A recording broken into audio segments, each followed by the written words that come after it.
Second speaker, Barry Smith, Rocket Boy. Rocket Boy, Barry Smith.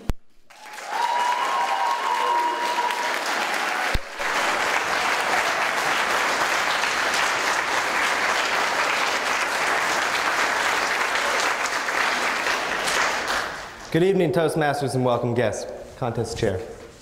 You don't tug on Superman's cape. You don't spit into the wind. You don't pull the mask off an old Lone Ranger. And you don't mess around with Rocket Boy. Now, this is the paraphrased version of a famous song by Jim Croce that Rocket Boy would recite into the mirror every morning before venturing out and conquering anything that might come his way. And as Rocket Boy's grandma would awaken him from his daze, "Rocket Boy!" Rocket Boy would blaze down the stairs and out the door. And Rocket Boy's grandmother again, "Rocket Boy! Are you crazy? You forgot your pants!" With Rocket Boy's head down, he trudged back inside. Some would say that Rocket Boy was forgetful. Others might say that his eyes and mind were so focused on his future that the present time seemed unimportant. Now, with pants on and a kiss from his grandmother, Rocket Boy was on his way. And on his way to school, his bike's handlebars and meters began to change, resembling that of a rocket ship. And when speeding over puddles, the water spitting behind his tire was like flames of an engine in his eyes. Rocket Boy was always in such a hurry to get where he was going. He often would ignore other spaceships on his path. And when he arrived at school, he would sit down in his chair, look out the window, and imagine showing all the other children all of his skills and great ideas. And then it came to him, as Rocket Boy started blasting off towards home, he saw on a big banner, it read, "Talent Show." This was it! This was his one chance to show the world everything. But what skill would he choose? He had so many. And as Rocket Boy blasted off towards home, tearing around the corner, into Grandma's house, up the stairs, "Grandma, Grandma, what do I do? What do I show them?" he cried.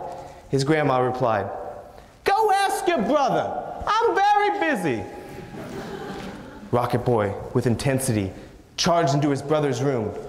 His brother was watching his favorite show, The Sopranos, and his brother recited, "Just when I thought I was out, they pulled me back in."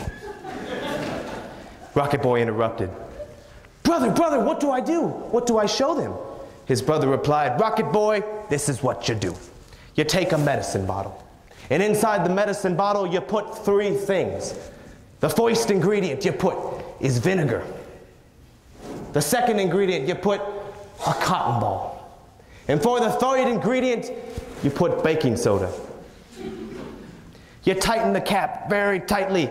You poke 3 holes in the top and you tip it over. The ingredients will mix together and create a reaction that will fizz and..."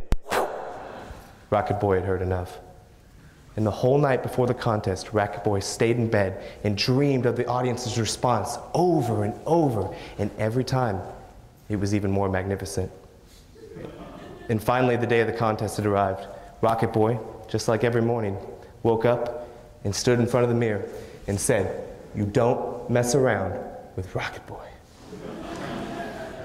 Now, at the contest, behind the curtain, Rocket Boy was preparing his audition over and over. And outside the curtain was a room much like the size of this, filled with over 500 people. And when Rocket Boy's name was called, he stomped up to the stage, glaring helmet and all. He showed his rocket to the crowd and the process necessary for it to fly. And he asked, "Toastmasters, will you count down with me? 3, 2, 1. On 3, he tipped the rocket over. On 2, the rocket started trembling and fizzing. On 1, the rocket just like... The rocket didn't take off. Somebody laughed. The laughter spread. Even Rocket Boy's grandmother, "Oh, Rocket Boy!" With tears in his eyes, Rocket Boy threw off his helmet and lunged across stage.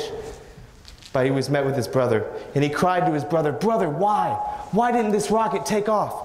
And he said, "Rocket Boy, you're so fast. You forgot what I was saying. It's not a rocket, it's a submarine. You put the rocket into a water tank, and it goes down to the bottom. And then when it mixes together, it rises to the top." Rocket Boy was so embarrassed that the next morning, when he awoke, there was no epic recital in the mirror, no bike ride with flames, and when he got to school, he sat in his chair just like every other boy. Until many, many years later, that Rocket Boy could stand in front of you tonight and share his story to the world of Toastmasters. Toastmasters and welcome guests. There are many things that can be taken from the story of Rocket Boy. First, we should always test something before we try it.